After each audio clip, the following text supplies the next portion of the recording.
If you're tired of overgiving, of shrinking yourself to be chosen, of feeling like love, peace, or abundance is something you have to earn, I want you to know this. You're not broken. You're just unpracticed in believing you matter. There is a way to live differently. And this is exactly why I created You Matter, an 8-week, soul-deep course to help you remember your worth, reclaim your power, and rewrite every relationship in your life, starting with the one you have with yourself. Enrollment is now open. You can find more information on my website, www.lindsaymorlock.com. Come walk with me on this journey, and I'll show you how your worthiness was never up for debate. The world is waking up, and you finding your way here today is no coincidence. The spirit world always has a way of guiding us where we most need to be at the absolute perfect time. I'm your host, Lindsay Morlock, and you're listening to The Guided Podcast, where we explore how the spirit world works on our behalf to guide us along our paths. This is where you'll learn how to live a life that is both conscious and connected, so you can supercharge your pathway to healing and open to life's magic and miracles. Come along this journey to see how guided you truly are. Hi, everyone. Welcome back to another episode of the Guided Podcast, and happy Earth Day. Today, we are closing the laptop, cracking a window, and letting the earth and my guest, Dominique Ross, do the talking. My guest is a spiritual herbalist who knows the magic of plant medicine isn't just in the tinctures, it's in the relationship. She offers custom herbal consultations and aromatherapy blends that help you reconnect with your body, your intuition, and the earth itself. While today will be a special episode dedicated to our elemental friends, you'll also be able to learn more about Dominique and her journey on a bonus episode that's going to be airing in a couple of weeks. Today, we're diving into the power of plants, honoring your own rhythms, and what happens when you stop Googling your symptoms and start listening to what nature's been whispering all along. So whether you are deep in your green witch era or just burned the sage and maybe like me, you're toast, this conversation will meet you wherever you are. I wanted to celebrate Earth Day with something real, rooted, and a little bit magical. And so just a gentle reminder before we dive in, I'm not a medical doctor and neither is Dominique. She is a spiritual herbalist, and the insights shared in this episode are meant purely for educational and inspirational purposes. Herbalism is not a licensed medical practice in the United States, and nothing discussed here is intended to diagnose, treat, cure, or prevent any medical condition. Please consult with a licensed healthcare provider for any personal health concerns or before starting any new wellness practice. So without further ado, I introduce you to today's guest, Dom Ross, herbalist, Reiki master, fellow hand analyst, and the owner of Rooted Life Sanctuary. So Dom, welcome to the show. Thank you. I'm really excited to talk about plants. Me too. Me too. It's so perfect for this Earth Day. So let's start at the roots. How did your relationship with plants begin? Was it love at first leaf, more of a slow bloom? Tell me all the things. Share about your path and what led you to become a spiritual herbalist. Sure. So I think it was more of a slow bloom. I don't really remember as a child being super connected to plants. I know my mother was for a while. I remember being like amazed by a magnolia tree in my yard when I was very small. But it really wasn't until actually after I had my second child when I did an aromatherapy course with the Boston School of Herbal Studies. And then someone in that class said, you really need to take their herbal apprenticeship. It will change your life. And I was like, okay. And I'm a tea drinker, but my tea tends to go cold. So I had never been into making herbal teas or anything. I felt very much like an imposter when I first walked in. But it was the spiritual element of what I learned and how it connected me to the greater universal truths that really, it did change my life. By the end of my herbal apprenticeship, I had quit my job. and had decided I was going in a completely different direction. So the magic of the plants really, I just found myself in the course constantly being like, wow, really? That's amazing. That's so cool. Like constantly. And it just really spoke to that sense of childlike wonder within me. And then I started looking at plants differently. And it's interesting, through my herbal apprenticeship, I think I also really connected to my relationship with trees. So now when I see a tree's been cut down, I feel it right in here. I feel it. Like sometimes I cry. I know how magical they are and how much we need them because we are them. So yeah, that's really how the path started. I love that. And it just sounds like, from everything you're talking about, even with like really feeling the hurt in your heart space when you see a tree being cut down, that the medicine is empowering you personally, but it's like the plants are speaking to you. So whether energetically, intuitively, metaphorically, talk a little bit more about your connection with the plants. Like, how do these plants really speak to you? Right. So I think it's different for different people. The way I've learned about the plants, my journey with them has been through growing them. And not everybody has the space or the ability to grow them, but I do have some space and I'm expanding it constantly. So I started out with 0 medicinal herbs in my garden and now have about 30. And so it is very personal. Not every plant is an ally for you. And I'll give you the example, like Jack in the Pulpit is very alien looking, like flowering plant that can be highly toxic and should only be used by professional herbalists who have been practicing for about 30 years. Like it's not a medicine to play with. That's not an ally for me. And when I did plant journeying, I had that experience in the plant journey. It was very mischievous. It showed up almost like a little dancing devil in my vision. And it made my body feel uncomfortable. And I think that's been the beauty of herbalism, is that it has connected me more with my own body and really understanding how my body responds to things. On the other hand, yarrow, for example, was the first herb to speak to me. And you see yarrow everywhere, but you don't even know it. And this is warrior medicine. And given the healing journey I was on in my life, that was something that really mattered. It's a medicine for boundaries. It's a medicine for strengthening the inner spirit. And that's what I needed at that time. And right now, not daffodils, they make you throw up. Dandelion. So dandelions show up everywhere, much to my husband's dismay, and I won't let him touch them.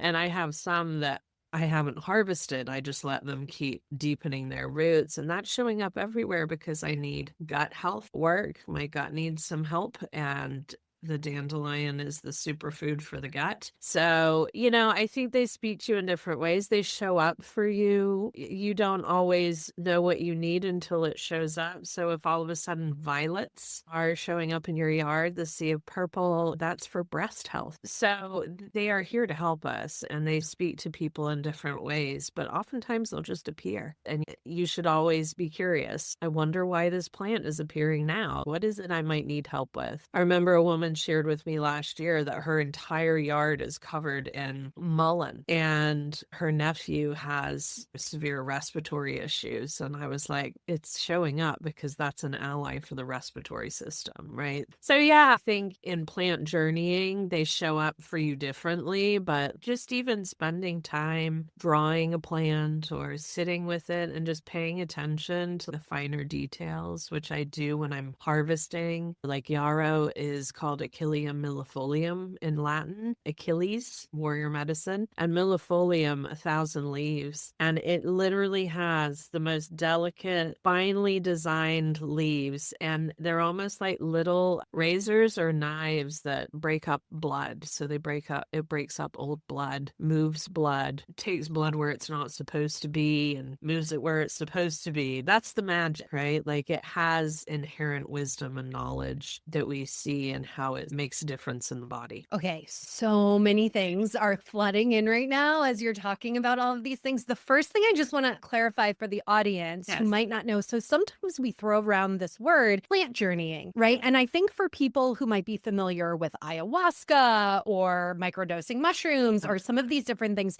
journeying might mean something very specific to people who do plant medicine in that very prescribed way. But you talk about plant journeying in another way. Can you speak to the difference between the two? I just want to make sure people are clear about that because there's an important difference. Sure. So plant journeying is shamanic journeying. So if you haven't done a shamanic journey, essentially it's done to the beat of a drum, and that drum beat is steady and it helps you descend into a different realm, essentially. And the person who, if you're doing it through a guided journey, sometimes you don't have to be. It can just be drumming. If you know what you're doing, you can guide yourself. But for most people, they're guided by somebody who's leading and drumming, and they'll guide you through the plant journeys I've done. I'm guided through a forest and then on a path, and there's these different sort of features that are pointed out along the way to make things very visual. And then you enter into a field and you approach the grandmother plant. So you see whatever the plant is. And sometimes we do journeys and we don't actually know the plant. So it's very interesting, like energetically, is the plant speaking to you, or what are you seeing? What plant shows up for you? And then you let the plant speak to you, and it can speak to you in any number of ways. And you actually don't have to have any physical engagement with the plant. Taking it, tasting it, taking it. Sometimes when a plant is that toxic, like we talked about Jack in the Pulpit, the man, Tommy Priester, who I do my plant journeying with, he will energetically give everybody the plant, but it's not an actual physical receiving of the plant. It's not like ayahuasca or microdosing. And I'm sure you can do it that way, but that's not how it's been done in my experiences. I mean, you can just sit with a plant and meditate and let it speak to you. Flower essences are known to really do that. They are energetic medicine. They are normally the petals of the flower that sit in the sunlight in a crystalline dish for at least 6 hours. And it's made with prayer and an intention. And so it has a very energetic effect. And flower essences are known to move trauma. But you just have to sit with the flower or sit with the leaf, or you can even imagine a plant. You can even think about the plant by name and have an experience. Like, you don't need to be near it, because these are energetic beings. They're no different than us, right? They have a physical form, but their energetic form is so much more expansive. And so that's why we're able to speak to it, because we're all energetic beings. Like, we're no different. We just show up in a different physical manifestation. I feel like I have a perfect example of almost the embodiment of all of these things that you're talking about, because one of the things that I've been noticing as I'm walking my dogs, I'm on the East Coast, spring has sprung, and I am surrounded by what feels like fields of daffodils. So I think it's so funny that you're like, oh, daffodils make you throw up, because here I'm sitting being like, okay, I'm purging. What am I purging is the question that immediately comes up. What's so funny is when I walk around and I see the daffodils, I think they are the happiest flower on the planet.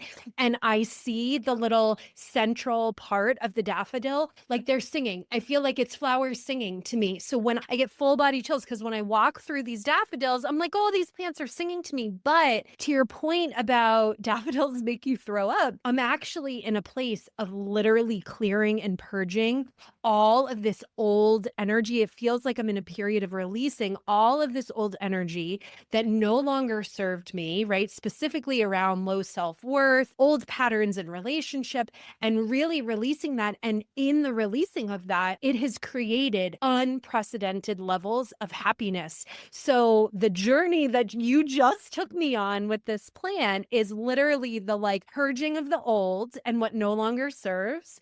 And also the physical representation of these plants like singing, which feels like such a metaphor for how I feel in my life right now. Right. Yeah. No. And what you're speaking to, we actually call the doctrine of signatures. So plants and the way they look and the features in their physical presentation tell us a lot about what they're for. And like you described daffodils as singing and happy, and I would totally agree with you. That's how I feel when I look at them. And also they have this purgatory, this purging effect, right? But that's what you have to do to get to that place of joy, is purge all that stuff that no longer serves you. But like doctrine of signatures, when we think about comfrey root, for example, which is a bit of a controversial herb, because if you Google it, the Western med would tell you it's going to kill you, but it's not if it's used properly. But its roots are really deep, and they're what we call mucilaginous. They're just sticky, and the root,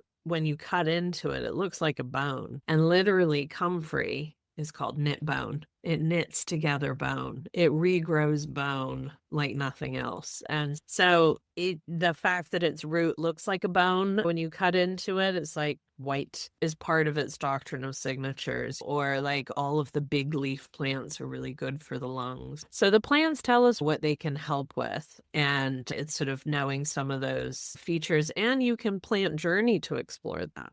I would always, when I say this, cautionary, right? Like not every herb can be freely taken, right? Some are very low dose, some are to be used short term. So I say this cautionary to anybody listening, that you can plant journey with something, but then find yourself a good quality book by an herbalist and confirm what you've experienced. Like if it tells you, you need to take me every day and it's celandine, and you need to take 2 dropperfuls, I would be like, time out. You need to go check your book. Because that is not, maybe that was your ego speaking. I don't know. But you want to make sure you check, because herbs can be very powerful. Some you can use very safely, but there are some out there that are not. And I just want to make sure that people don't go hog wild. So I appreciate that. And there will be a disclaimer in this episode. No, we are not replacing medical advice.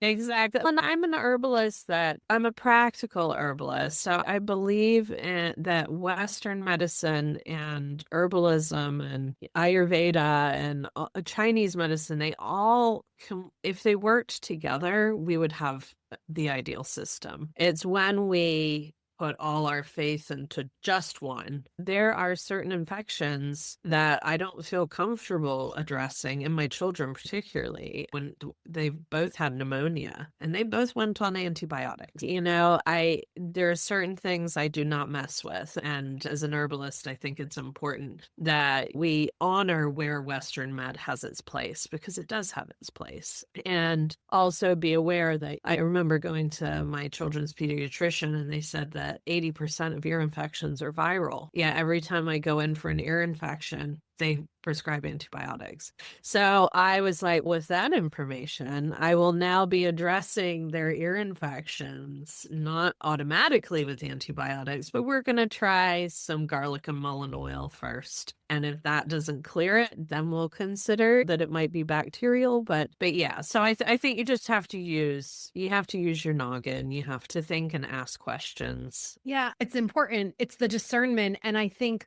one of the things that strikes me to your approach, which I'm loving the alignment of, is that what you're speaking to with the practice of medicine is the balance, right? If we could just balance the practice, it's not all or nothing, but how do all these medicines complement one another? To me, that's about finding balance.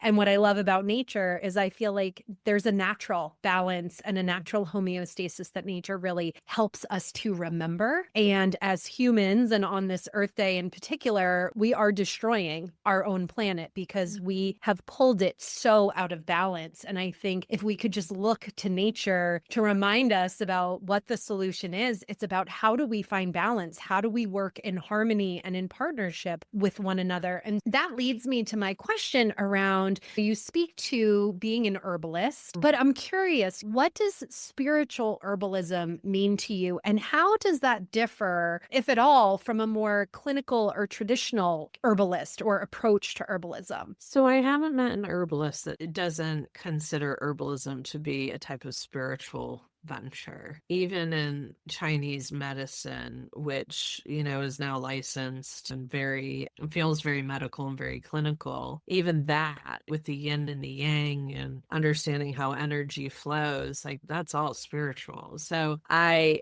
think all herbalism is spiritual. I think why it's life-changing is because, like you said, it's a remembering that we are not separate. And I think that's why we, the collectives, has destroyed the planet, is because we've become disconnected with that truth. As humans, we think, well, we're the dominant species. And it's like, actually, no. Because if we were wiped off the face of the planet tomorrow, nature would take over, right? And the trees would still be here. I mean, we look at ferns, and ferns are millions of years old. They've survived all of mankind's blunders, and they're still here. So they have a story to tell. And I think it's important that we have respect for that. And the same with animals. We think about sharks and turtles and alligators and crocodiles. They've been here and cockroaches. They've been here forever, for much longer than we have. And so there's so much for us to learn, but we've gotten into our heads about our superiority as a species. And it's like, no, actually, we are all made of the same thing. So I don't know if that answers your question, but I am I'm about to finish my clinical herbal program. And so I will be released into the world as a clinical herbalist, but I consider what I do to be very much spiritually based, even with that clinical word attached to it. I think the clinical word just expresses that I'm working with more chronic conditions, and it's not all play. It really has the intent to help get to the heart of chronic conditions, which it really can do. But so much of what being a clinical herbalist is about is, in fact, so many of our clinics that we've done for practice have actually ended up being a conversation about trauma and about what's happened in that person's life that disrupted their chi, that has impacted their heart, right? Their shen, and has created imbalance, going back to your word. And that's where dis-ease comes in, right? So even our own language has clues about that. And I've been taught in this lineage that even before a client comes in, you make a flower essence for them, or you work with them to create a flower essence, because there's nobody that's free from some trauma. Can be a heavy word, but some type of disturbance in their life, which has created this imbalance. And one of the questions we ask is, do you feel safe? What gives you joy? Like, these are spiritual questions, so this gets to the heart of the spiritual growth of a person and of a soul. So when someone comes to you and you're creating that flower essence, how do you discern what someone needs energetically when they're coming to you for support? So, it's really, as a Reiki practitioner, right, tuning into someone's energy. It's something I've been trained to do, but I'm also just accustomed to doing. I've sent Reiki from the car while I'm driving, just by feeling the essence of that person and that soul in my heart. But you can dowse as well with a pendulum or whatever you use to dowse. And sometimes it's intuitive. So, when you're working with someone, even when you're coming up with a formulation, something might appear in your head, or you hear an herb, or you're drawn to an herb. And so that would be something I would write down and sort of consider. When we do herbal formulations, it's ideal that we actually are able to have somebody pulse test the herbs so that we can really get a sense of whether the person's constitution likes those herbs. Because it could be a great herb that, I'm most connected with, but what is that person's constitution most connected with? So dowsing can be really helpful. And I think if you're really connected to spirit and your channel is clear, then that's a reliable method to use. Yeah. I remember I burned myself. Dom and I were at a retreat together, and I burned myself, and Dom just happened to have her individual tinctures and whipped me up a blend. Do you know, I literally have no scarring, and that was a pretty bad burn. So I can speak to the benefit of your plant magic. So I love that. When we think about these herbs, how you're working with different people, I just wonder, you started to speak to not only how the herbs can be allies for supporting the body, but also the heart. But how else might you use some of the herbs to support the soul or someone's energy field? Because it's not just about like, oh, I have a medical problem that I'm looking for a non-traditional approach. It's so much bigger than that. And I know some people dabble with essential oils and they're like, oh, this citrus blend just makes me feel happy as I'm diffusing it. Or so can you speak to that a little bit? Sure, absolutely. A plant that comes to mind is tulsi, which is also referred to as holy basil. It's in a lot of teas. It is considered a sacred plant in the Hindu tradition. And I'm going to preface this with I am not an Ayurvedic practitioner, and I'm speaking with not a great amount of knowledge about the ceremony and the sacredness of that plant in that culture. But I know that in a certain tradition, they plant tulsi at the northeast corner of their homes as protection. And it's used in wedding ceremonies. And I have figured out how to grow it in my yard. And it is one of the most grounding, like I could just put my head in my jar of tulsi and take a sniff and instantaneously just, it's what we call a nervine. So it activates the nervous system to calm, like doesn't activate it. It calms the nervous system. Probably activates the vagus nerve is what it probably does. And it is just beautiful. And then there's agrimony, which is known as a plant of gratitude, but it's also a plant that brings truth to light. It's a very sacred plant. Some people will do a lot of journeying with that plant. Indian pipe, which you've probably seen in the woods. So it grows in the woods. It looks like a mushroom, but it's not a mushroom. It's white.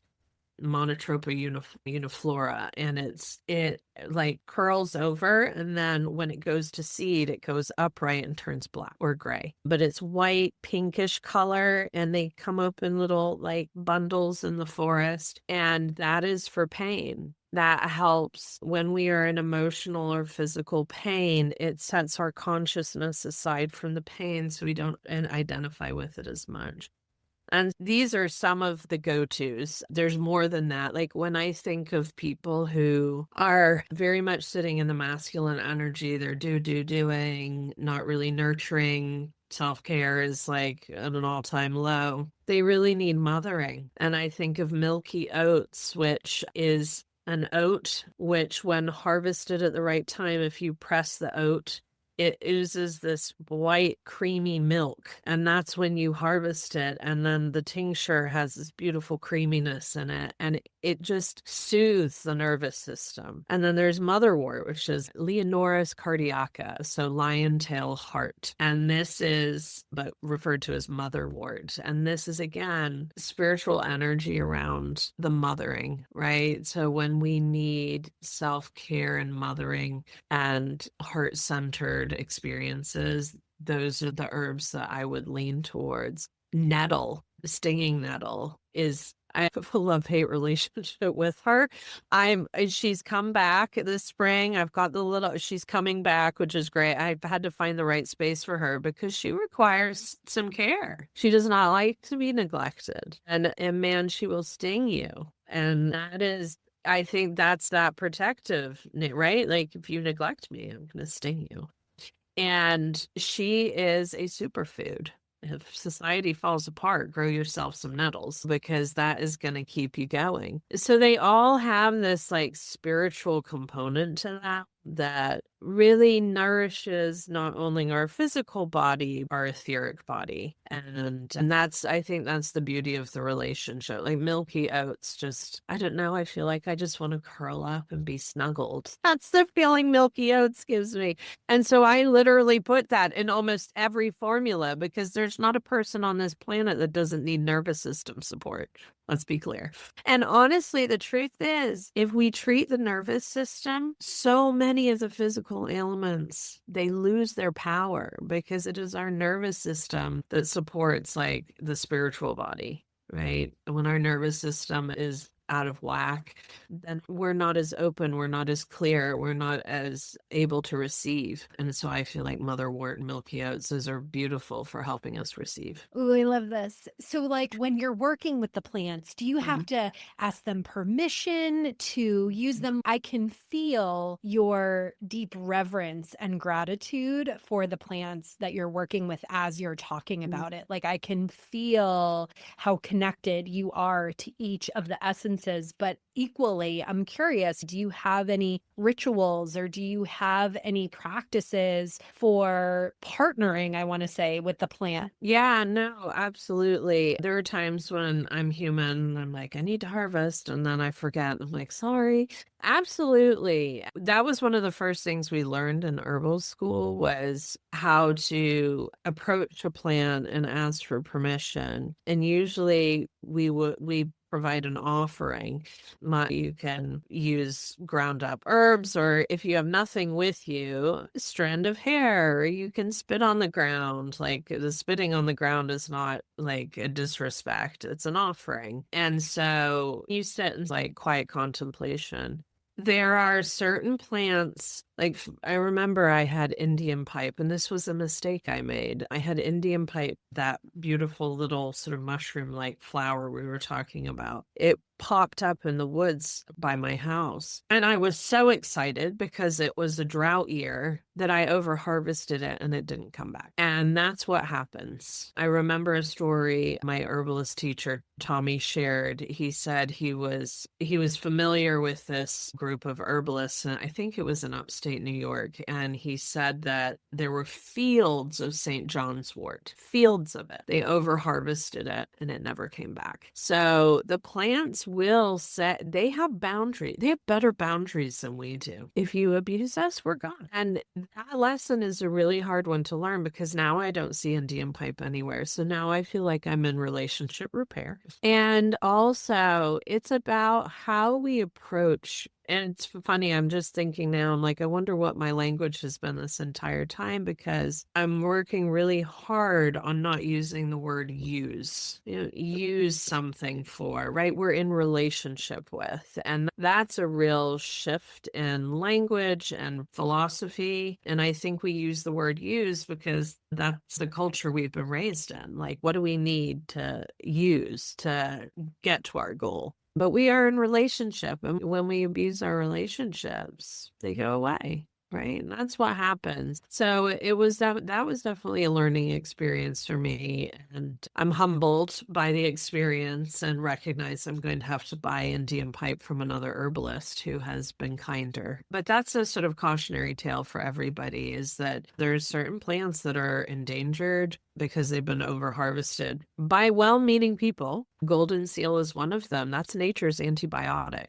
If our medical system, as we know it, went to the wayside, we would want to find a way to grow golden seal because that is powerful medicine that can do very similar things to antibiotics. I need to be careful of how I speak because I don't want to make it equal, but it's been over harvested. And it's been poached because it's very expensive and hard to get your hands on. So just be cautious about if you're going to wild craft or wild harvest. You should only take about 20 to 30% of the plant material that's there.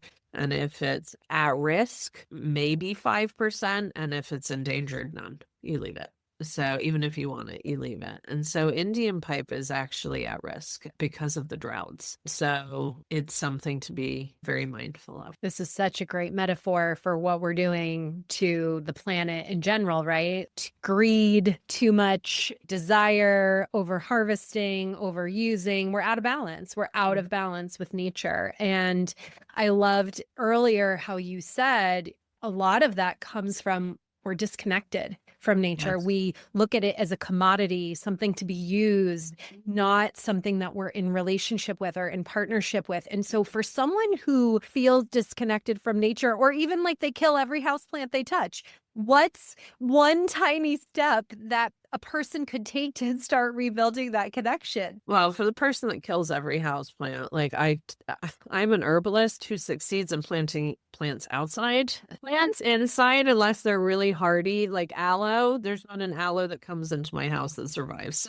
There's no judgment. There's something about being barefoot in grass. That's just the image that keeps coming to me, because as children, we're so willing to do that. And as adults, we put this shoe between us and the earth, right? We create separation. And I think for that person who's really been disconnected, I can feel the essence of what's happening in this person's life, the busyness, the time. There's no time. There is time. It doesn't only takes a few seconds to put your feet on the grass or touch a tree or to just stop for a second. When we hear that saying, stop and smell the roses, like that saying was designed for that person. Even if it's like you're at the beach with your family, just appreciating what sand is. Sand is ground up shells and rocks from millennia. But who knows how old the material is we're sitting on. Even appreciating just the elements like the sky, the clouds, whatever it is, it's just taking that little moment. And I think if we can breathe, because breathing is being. And so if we can breathe into just a small moment where we are connected. I know there's a lot of people that don't like grass, and I agree. I'd rather have like medicinal gardens than have grass to mow.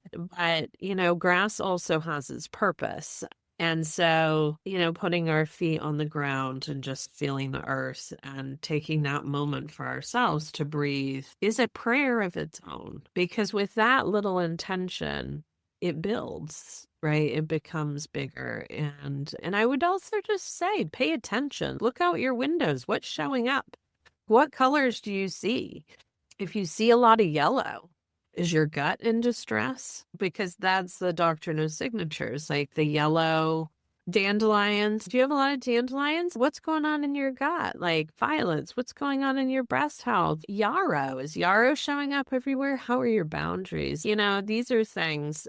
And I'm always open to having that conversation with someone. If someone has a question after the show and they're like, I'm noticing this is showing up. What are your thoughts on this? Oh, we can talk about it. You don't need a herbal consult for us to have a good, nourishing discussion about what's showing up for you in your life. Maybe you're surrounded by pine trees. Like pine trees have such sovereignty and they help us breathe, and they're immune system builders. Like, what's your immune system like? So all things to consider. Yeah. Well, it's interesting because as you're saying this, I'm in total judgment of myself as I'm remembering how many dandelions I quote unquote weeded last year. And what I want to affirm is, to your point about the yellow in the gut, I had 4 hernias that I just had repaired. And when I think about the amount of dandelions I was harvesting, that's the gut area, right? Like it's all right there. That was the stomach. So yeah, touche. I would also say you need to make sure if you're going to like wild harvest your dandelions or whatever from your yard, make sure you're not spraying your yard. And it's hard because your neighbors could spray and you get a little bit, but you don't want to harvest from soil that has been impacted by pesticides, because that's not going to help you.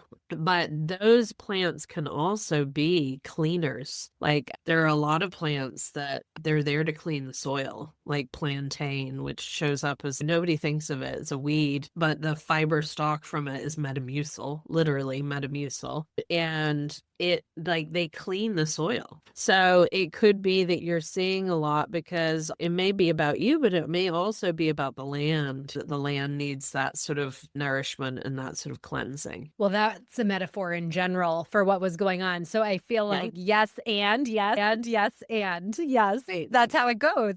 That's what I love about it. And the thing that I always think about with nature, as you were talking about the grounding of putting your feet in the grass, it just nature is so grounding, right? We can have our own presence processes. I feel like it's such medicine just to step outside and take a deep breath and just be present with what is, because by nature, pun intended, nature is non-resistant.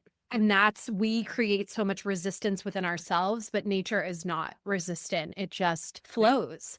And that's what I always think about with nature, is just how non-resistant it is. And as I think about Earth Day and what we as human beings are doing to this planet, just to turn the tables a little bit, if Earth were a client sitting down for a consultation with you, what blend or herb would you offer Mother Earth? Oh, that was a really good question. So I have some go-tos, which is how it is for herbalists. Like we have our favorite herbs. I've mentioned some of them. I think I would give her some nervous system support. I think I've shared with you this before, that this idea that when we are in resistance, the fabric of our bodies will not allow herbal medicine in. It won't work. If we're in resistance, it won't work. So our nervous system has to be functioning. Like, we have to be in touch with how we feel. So I would want to support her with nervous system.